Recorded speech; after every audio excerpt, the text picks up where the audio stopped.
Det er hjerterommet det trangt. Det er bra det trangt når vi diskuterer feminisme.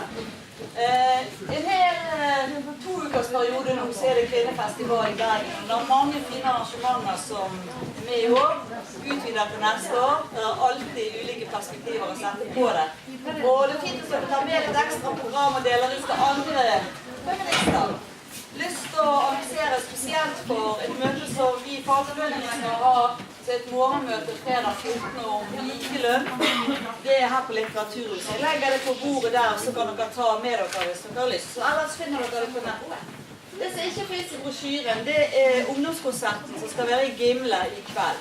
Og det er et rusfritt alternativ, og der er masse ventevær. Jo, men hva? Ja, det var intervju med deg i avisen i dag, så da går han og lese aviser og få informasjon om det. De har gjort en kjempejobb, og det er bra, vi trenger unge jenter med oss. Så da legger jeg litt der, og så håper jeg at dere finner veien på arrangementene. Ja, Rachel Moran, she has taken the journey over to Bergen for the 3rd time, and the 2nd time that she gives a lecture here in Bergen.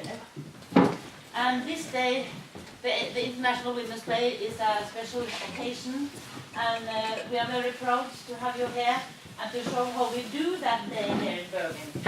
And therefore we have booked her in 3 times during the 8th of March here in Bergen.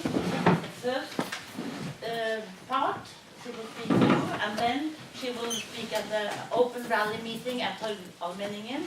And when the demonstration ends up in Scandic Hotel, you will find her there as well. Yeah. And you will never hear the same thing 3 times. No. She has taken all her papers and sort of that's it. But today the topic is 8 myths about prostitution. But in fact, we have counted it up now to be 18 myths about prostitution. And Rachel Moran is also the author of the book Paid For, My Journey Through Prostitution. And we will recommend you that you lend it at the library, but preferably buy it so you can lend it on you as well. And this is a very rare book because I think it is 30 years ago since we had a book so important about the issue. And the last time was Catherine Berry's Female Sexual Slavery. So it isn't easy to write such a book, and it isn't easy to be a good writer and an author who has a distance to the topic, even if you have the experience yourself. So a big hand for you, Rachel, giving us this book. Go to Nordli and say, order this, please. And there will be a launch party in New York coming week, next Monday, for the book in New York. Okay, I want as short sentence from Rachel's many opinions. She says that prostitusjon ikke verneverdig. Prostitusjon vold mot kvinner. And she says, og hun sier forsvar sexkjøpsloven. I said that we don't have to defend prostitution. Prostitution is violence against women. We have to forsvare, to what? Defend our realization by no sex. Okay. Arrangørene i dag mange. Det Kvinnefronten, som jeg kommer fra. Det Bergen SV. Det partiet Rødt Bergen, og det Bergen Arbeiderparti. Og vi har hele tiden gjennom mange år samarbeidet om dette temaet, og vi må nok ikke gi oss enda. Nei. I just said that there are 4 organizations behind this event. It's Women's Front, it is the women's branch of the Social Left, and the Bergen Social Democratic Party, and the Party Red women's branch. And we will continue to stick together around this and then it's yours. Thank you. Thanks, Agneta.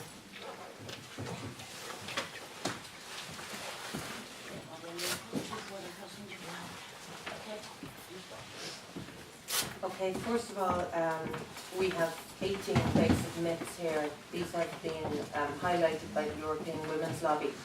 And I'm just going to run through these myths and talk very briefly about each one of them and why they're nonsense. And like Agneta said, we went from 8 to 18, and we could very easily go to 118 and above, I'm sure. Because there are a lot of myths around prostitution, and some of them I bought into myself while I was in that situation, simply because it made living prostitution easier. It made it easier on different levels, especially when you were speaking to people who were going to repeat your words in public, for the simple reason that when you're in a very, very painful situation, it's much easier to pretend that you have some kind of autonomy or control over that situation. But I'm sure I've come across that here somewhere in the mix. The first one is that prostitution is the oldest profession in the world. And what I notice about these different myths is that very often the way that the myths themselves are framed, they're self-contradictory, because prostitution is very clearly not a profession. When I hear that prostitution is the oldest profession, I always just say, okay, stop right there, because prostitution is not a profession, it is a predicament. And there's a very big difference, of course, between a profession and a predicament. And prostitution is actually the only mode of making money that I can think of that is framed as a profession when it's very clearly a predicament. Nobody would say that the sale of your internal organs was a profession. Nobody would say that working in, if you were labour trafficked, that you were in a profession. So it really is the only circumstance I can think of that's falsely reframed as a profession, and I don't think it's any kind of coincidence that it's women in this world who are in the situation of being exploited and yet being told that they are professionals. Professional exploitees, yes, okay. It's a job like any other, okay? So one moment it's a profession, now it's a job, which is it, in fact it's neither. So that's the second myth, that it is a job. And the European Women's Lobby point out here that there are no other jobs where people face a mortality rate that's been documented as between 10 and 40 times higher above the national average when we're talking about, homicide. That would be considered bizarre anywhere else. But in prostitution, it's accepted as being a part of the job. So if prostitution is a job, well then we have to accept that homicide is an occupational hazard. So if we look at a myth like that, we can really see the preposterous nature of it when we look at the conditions of prostitution. And this is what I always do when I'm debating people who tell me that prostitution is a job and it's a profession. And I say, okay, well if we're going to talk about prostitution as simply a job or a profession, then we have to talk about the skill sets, okay? What the skill sets are and what the occupational hazards are. And I think what we really need to, and I'm just conscious, I know that there's a couple of babies in the room, which is fine, but I wonder, are there any very young children, because there's stuff that I need. No? Okay. We need to talk about the occupational hazards if we're going to talk about prostitution, in any terms, but particularly as a job. What you have to be able to do in prostitution is to close off your mind while your body is being penetrated, anally, orally, vaginally, every way. If they could fit it in your ear hole or up your nostril, it would go up there too. This is what you have to deal with as a part of your skill set. This is what you have to be able to do. You have to be able to imagine away what's happening to you and make like it's normal, okay? So we want to look at, let's say, waitressing, for example, which is a job that I've done. No matter what way you're earning money on this earth, there's certain things that you have to get used to that you're not going to like. Sometimes you'll have to deal with boredom, frustration. Sometimes you'll have to deal with monotony, no matter what you're doing to earn a living. But these things are acceptable because they're not hugely, deeply damaging to the human psyche. But we look at prostitution very often, and usually it is from the outside-in perspective. Thank God most people on the earth haven't experienced this. But the drawback from that is that most people on the earth don't understand, from a personal perspective, the very deeply damaging nature of what prostitution is. Now I'm glad that they don't, but it leaves us in a position where it's much easier for prostitution to be normalised. And that's aided and abetted by all these kind of programs, these ridiculous television series where women are presented as, you know, very richly, financially rewarded women who spend the majority of their time in five-star hotels or upmarket boutiques. They're always depicted in high heels, you know, living very, very extravagant lifestyles. And of course that's not true. It's not true in most cases. But even in the cases where it is true, because I have spoken to women who've been prostituted at the absolute elite end, for example in Parisian prostitution, as one woman contacted me recently and she was paid €2,000 for a 2-hour session, of which the agency took 50%. And even at that level, the level of abuse that went on, that this young woman described to me, for example, one particular, this is a teenager by the way, she had one punter, as we call them in Ireland, who wanted to have sex with her without a condom. She said absolutely no way. She ran out of the hotel room. He got very insistent, he got physical, she ran out of the hotel room. And she called the agency in her naivety, thinking that they would say, oh, that's okay, that's fine, just get out of there. But no, she was told, get back into that room and mop up the mess that you've made. Because what these men are paying €2,000, like, are you for real, was the attitude she got. So she was told to get back into the hotel room, have sex without a condom, which she did, and then had to go worry about HIV and every other STI and unplanned pregnancy and all of that stuff. So when we look at prostitution in the context of a job or a profession, well then we can't say that this is sexual abuse, that this is rape. People won't even say that this is coercive sex, because it's a job. So that is a real danger with calling something a job just because it's been compensated. I've said many times publicly that prostitution is compensated abuse, which is what it is, and you can't call that a job by anybody's standards. Now another one here, prostitution brings women economic independence, especially to migrant women. Well, very briefly I would say that there is, we've moved beyond the issue of oppression against women here and interlinked it with racial oppression, because if that is the best that we have to offer migrant women, we really need to take a good look at ourselves and our societies. Because what is not okay for our own women should never be okay for migrant women. This is one of the myths that disgusts me most, although I have issue with all of them. It is a choice, is the fourth. Okay, well I've said before many times, and some of you have probably heard me say already, we can never ever talk about prostitution and the choice of prostitution without examining the context in which those choices are made. I gave an interview to a journalist over 20 years ago. I was about 16 or 17 at the time, and I came at her from the perspective that I had chosen this. She never thought to ask me what my other options were. I wish she had. Prostitution brings a lot of money. Yeah, but to who? You know, that's the question, to who? Because pimps in my experience, take a minimum of 50%. That's at a minimum.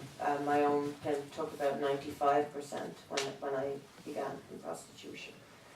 And even women who do earn a lot of money, and there were times, especially towards the end of my 7 years of prostitution, where I did earn a lot of money. I was earning £150 an hour at that time in Ireland at the late 90s. £150 an hour is a lot of money. But I came out of prostitution stone broke. I didn't have 1 cent of my name coming out of prostitution, and neither did any of the other women I knew or have met since. Women, the concept of dirty money in prostitution is so widespread. I mean, even this young woman I've just mentioned, who I spoke to recently, who'd been prostituted at that elite end of Parisian prostitution, she came out of prostitution with absolutely nothing, although she was earning $12,000 a week, you know. Her cocaine habit was developed and spiraled out of control over the span of 7 months. You know, she was using 4 or 5 grams a day over 7 months, which really horrified me, because I spent 3.5 years addicted to cocaine, and it took me 3.5 years to get up to 4 or 5 grams a day. It's very heartbreaking to me to think of a young woman in her late teens, she was 19, so distressed and traumatized by the life that she was living, that her cocaine addiction just ferociously went out of control in that short span of time. And it should say something in and of itself to people, because that's actually not normal. You know, it's not even physically, bodily, it's very abnormal for a person to get so used to cocaine so fast. She was living, breathing, sleeping cocaine in the matter of those few months, taking overdoses, accidental overdoses regularly. I know what that's like. And she also incidentally spoke to me about how her path into prostitution was heavily influenced by what she was looking at culturally on television.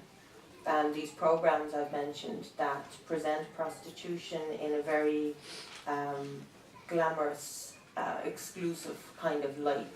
You know, she wanted a slice of that. She wanted to spend her life tripping in and out of hotels and buying beautiful, expensive clothes, and the reality of what she would have to do to live that lifestyle was always minimized and glossed over by the agency, who didn't even refer to the teenagers and young women that they hired as call girls, never mind as prostitutes. They were framed as models. They were told they were models. These are the agency models.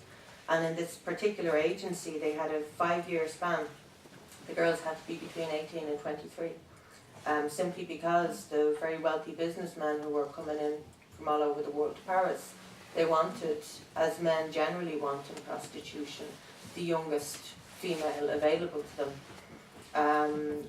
So the reality of my life and the reality of everything that I witnessed in other women's lives in prostitution flies in direct opposition to all of the myths that I've heard. Because they're talking about choice and sexual freedom and autonomy and all this. Well, if that's true, well then why are the females who are sought out always sought out as the younger the better? Because your market value in prostitution drops phenomenally year on year between your whatever age you happen to be when you go into it. I was 15. And I've said before that the difference between 15 and 18 and then 18 and 21 and so on and so forth, it's amazing how much your market value drops, how much less in demand you are, even in the space of 2 or 3 short years. And people would be shocked to really know, if they could only listen in on the brothel's phone lines. And I tweeted recently that I had answered the phones in enough brothels to know that the most overwhelmingly common question is, how young is the youngest girl that you've got? And when I say that that's overwhelmingly common, I mean for every 10 phone calls you take, you will hear that at least 8 or 9 times. You'll have that 8 or 9 times out of every 10 phone calls, because the concept of fresh meat is very much alive and kicking in these men's minds. That's what they want. They want the young, unspoiled, brand new, innocent young girl into prostitution. And that attitude in itself should say something about the drive or the purpose that's behind the purchase of sex, because it's very, very often despoilment. It's the act of despoilment. It is abusive in and of itself. So when I think about all these things and what the understanding I have from having lived it, I read this craziness. For example, the next one, prostitution is about sexual freedom. Whose sexual freedom? Because it's certainly not the sexual freedom of the women and girls sitting in the brothels. There's no sexual freedom to be had when you are the commodity on a plate. The concept of sexual freedom of women in prostitution is probably the most blatant lie of all. It's so blatantly false that I just have such contempt for anybody, quite simply, who's foolish enough to buy into it. Because, I mean, there's a lot about prostitution I couldn't expect people to understand from the perspective of not having been in a brothel. But I think that people are not fools either. And we understand that if, for example, let's look at different areas of commerce, although it's not always helpful to compare prostitution to different areas of commerce, but it is in some senses. When you look at another exploitative area of commerce, like somebody who is working round the clock. I worked as a journalist for quite some time, and I remember meeting a young woman who had been flown over from Thailand to pick mushrooms, and she was worked for like 18 hours a day. Very, very little time to eat or to sleep or to, you know, she was exploited through labour exploitation. And it's every bit as crazy to say that prostitution is about sexual freedom as it would be to say that this girl's predicament was about the freedom to express your labour picking mushrooms 18 hours a day. It's those people need to really take a look at what they're listening to about prostitution and put it in another context. Because when you do that, the ridiculousness slaps you right in the face. Here's another one that's closely linked and equally ridiculous. Prostitution is part of women's historical struggle to control their bodies. Okay. So when I was in the red light zones and the brothels, this was telling me that I was engaged in the deeply liberating struggle to control my own body. I actually wish somebody had told me that at the time. Well, I doubt it would have made life much easier. But you know, let's be real here. If you're in a brothel or you know, a high-end agency, and I work them all, you know, and somebody comes in and they pay you money, and believe me, when men in prostitution pay you money, they expect you to physically embody their fantasy. You have to be the living, breathing version of what they're fantasizing in their minds, which translates into, in a very graphic sense, you have to physically do everything it is that they want you to do, regardless how repulsive or unwanted it is yourself. Now, if anybody understands that and can say that prostitution is part of women's historical struggle to control their bodies, I don't think they understand anything about that sentence. They certainly don't understand what women's struggle to control their bodies actually is in the first place. That they couldn't possibly understand. I hope that what I'm saying here is so self-evidently obvious that I don't need to expand on it to any great extent. Some of these are very, very insulting to me personally, but I'm glad I'm at a point in my life where they're no longer upsetting. I remember back in around 2006, 2007, I'd been out of prostitution I got out in 98, so I was out the guts of a decade even at that time. And I remember I started to look into prostitution, what people were saying about prostitution, because I had begun to write my book. I was a few years into writing the book at that stage. but it was something I came and went from. I wasn't heavily engaged with it every day. But I remember looking around the internet and going into these different chat forums and listening to what people were saying, and being so traumatized. I was so traumatized by what I was reading that I was vibrating with fear. I was shaking. I couldn't believe that, like I've said in the book, what I had lived, what I had suffered, and what I had struggled through and endured and made it out of was actually being defended, wholly contorted, pulled inside out and served up in some kind of fashion that had no bearing on the reality at all, and in a lot of cases reflected the polar opposite of the reality that I had experienced and witnessed.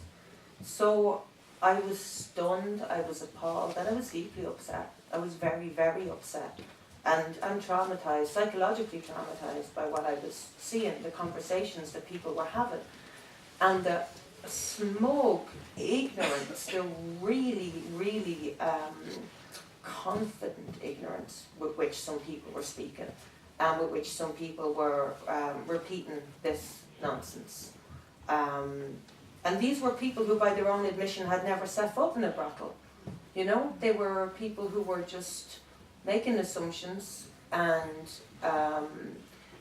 repeating those assumptions as if they were fact, and really standing over them and fighting, arguing tooth and nail that what they were saying was true, even though they'd never seen the inside of a brothel in their lives.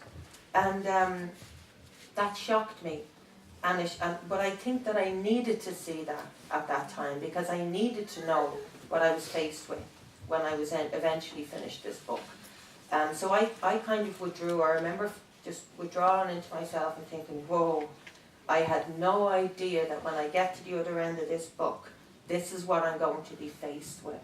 And I did need to know that.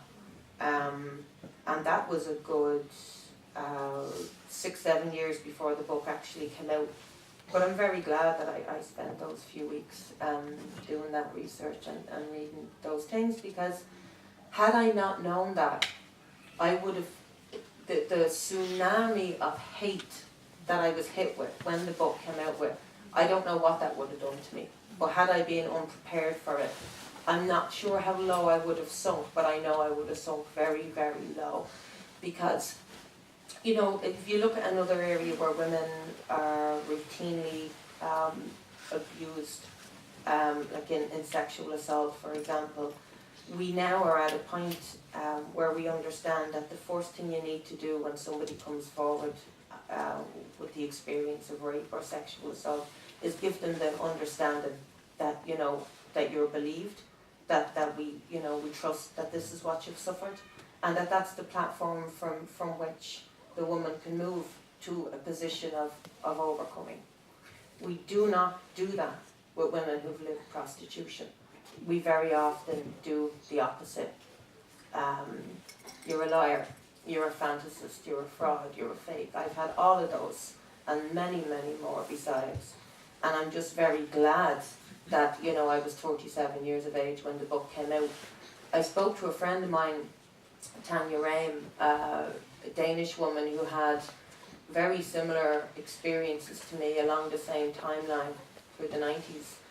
And she said to me when we met recently and spent some time together in England, and she said, you know, if I had spoken out several years before I did, when I was in my 20s, let's say, and had been met with the same reaction that I was met with in my 30s, I think I would have committed suicide.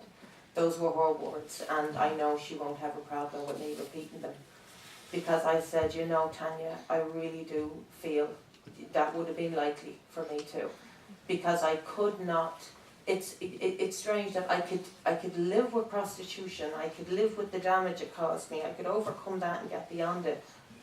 But I don't think I could have dealt with people who hadn't lived it, treating me with such animosity and such hate. Because I would not have been expecting that. It would have been the most cruel, most horrible shock. But anyway, Some women claim that it is their right to prostitute themselves. When I was in prostitution, if I had been asked, do you feel it's your right to prostitute yourself? Of course I would have said yes. Of course I would. Because I was in a situation where I came to prostitution as a 15-year-old homeless child. Nobody was offering me any other options. So my attitude would have been, okay, well, if you're not going to offer me another option, well then of course I have the right to use the body I'm living in to get me out of the situation of destitution that I was in. Of course, that would have made perfect logical sense to me. And added to that, I would have been very aggressively rejecting of anybody cutting off my financial supply by criminalising the men who were buying me if they were not offering me an alternative. And that's why I always say you absolutely cannot bring in any kind of legislation that affects the lives of women in prostitution without offering them alternatives. That's simply a cruelty. And as much as I absolutely believe and know that the men who buy sex ought to be criminalised, I also know that you can't do that without helping those women find another alternative. It's simply not something that I would ever stand over. And this is another thing that's always ignored when I'm told that I'm trying to cause damage to women who are living prostitution.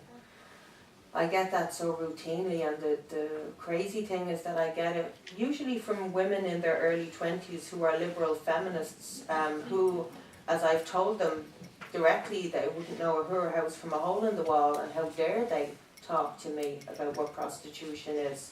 And but they do there regularly. Yeah. So, next myth: only sex workers should talk about prostitution because they know best. And the European Women's Lobby, in their response to this, have made the obvious point: should only women who have been victims of domestic violence be entitled to denounce intimate partner violence? You know, of course I believe we should listen to women in prostitution when we're talking about prostitution or legislating about prostitution. But we need to understand what they say in the context of women who are in this situation then. The worst thing you could do, if time machines were on this earth, if they were, you know, anything beyond the fantasy that they are, the very worst thing you could do would be go back to any point in the 90s and ask me what kind of legislation ought to be enacted. That would not work. I would not be looking at the bigger picture of what was best for society, what was best for women, what was best for the world. I would have been thinking about what about me, Rachel Moran, and how this is going to affect me.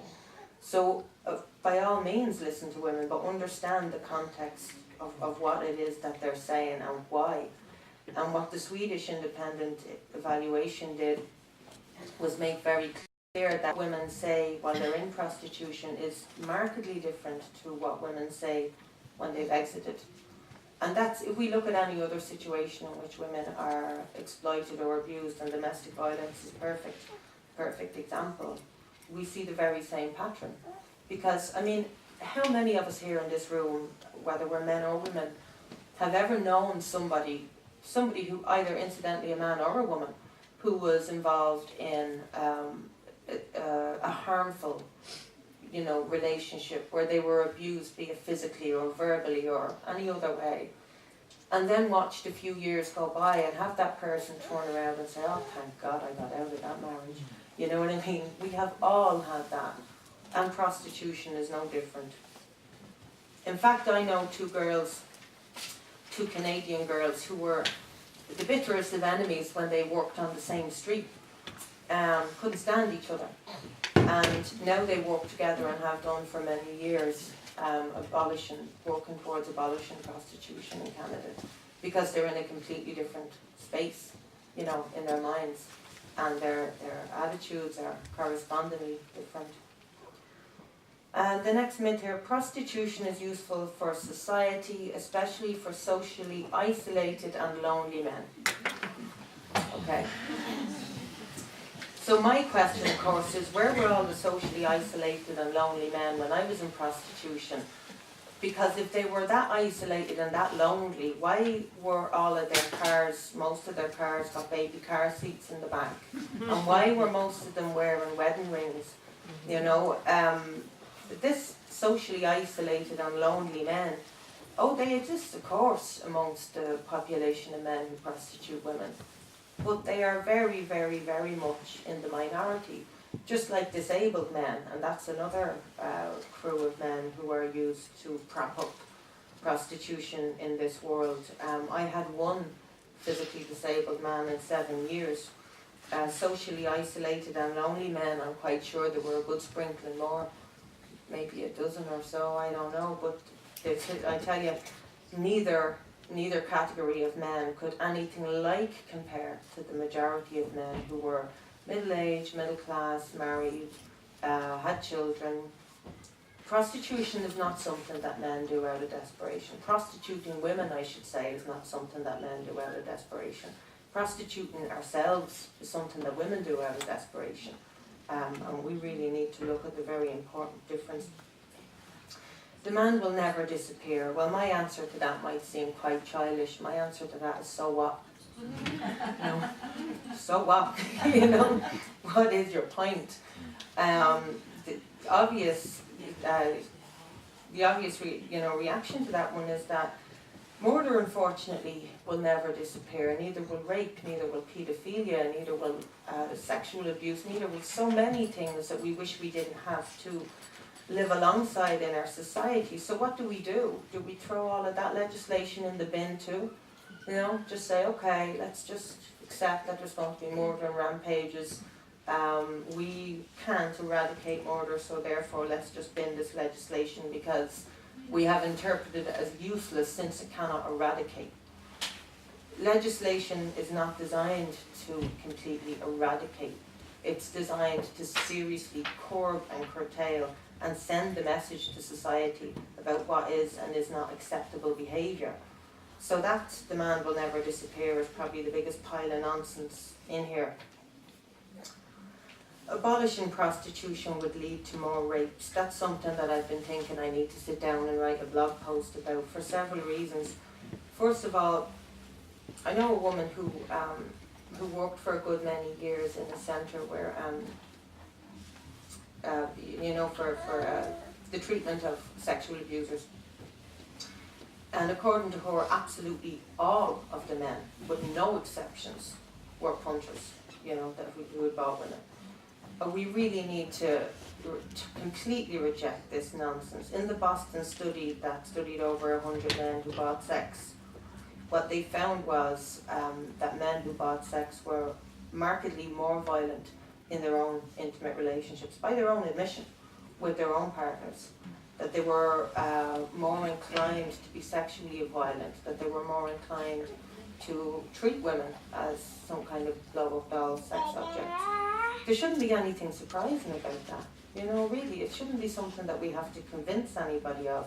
It should be perfectly clear that if men are given the message that women are put on this earth just to be used sexually, to be paid for and used sexually, that some men will absorb that, some, thank God, not all, some men will absorb that and play out that and live that. And if people actually think that men are going to walk into a brothel and behave like a violent chauvinist pig, and then something magical is going to happen on the journey home, where he's going to turn into a decent, respectful man. Well, I mean, they've got to be at least as deluded as these men that we're talking about, because human nature does not work that way. Legalizing prostitution is the best way to guarantee access to basic rights for people in prostitution. The most basic right for people in prostitution is not to be prostituted in the first place. So this is, you know, a load of crap as usual. Anybody who believes this only needs to take a look at Germany. Really, Germany is probably the worst example we've got going on right now. Nevada is mentioned here. Nevada is, there's more rape in Nevada, more recorded rape in Nevada than in any other US state. So that should really say something to you about how the legalisation of prostitution impacts on society. And also, very often I've heard the lie that rape stats in Sweden have gone through the roof since the Swedish law was implemented there. What happened in Sweden was that the categories that, for what rape is understood to be were broadened at that time. The sex purchase law, as they call it there, was only one of many, many laws, and probably you Norwegian people are more aware of this than some people in Western Europe, where I'm from. But I've seen people be sucked in by that argument in Ireland and Britain, because they're not aware that in Sweden there were a whole raft of laws, many laws implemented at that time to strengthen and support women's rights. The idea that, prostitution is something that will send out a message whereby men will start treating women with respect and rape will drop. Well, yeah, I've just talked about that. We all know, I hope we all know how crazy that is. But apart from any of that, what it does, I find it really hurtful and insulting. That, because what this argument presupposes is that we should have a category of women who should be used and treated as the human shield of sexual violence. So even if it were possible that a prostituted population of women would alleviate sexual abuse of women outside of that framework, even if that were possible, which it's not, the opposite is true, but even if it were, I still find it dreadfully hurtful and insulting, because of what it says to me very clearly is that every bit of sexual violence I experienced in prostitution was okay, because that was delineated for me and women like me and children like me, and that every other woman outside of that framework was a decent woman who didn't deserve to be abused, but I was, So on a personal level, I find it very insulting, and at this stage in my life, I'm offended for the women who are still in prostitution, because they don't deserve that any more than anybody else does. Right, we must combat trafficking, but prostitution has nothing to do with it. Okay, well, there are so many reasons why that's wrong, and the most obvious one to me is the fact that women who are sex trafficked into the very same sex trade as any other woman. People, feminists and others, politicians and service providers, are engaged in this argument about trafficking versus prostitution as though they were two completely distinct phenomena. But the punters have already made up their minds, and they use both sets of women interchangeably and couldn't give it down. Recently, I think it was in England, and I must actually track this study down and put it up online. There was an undercover study done to check into what men's attitudes actually were.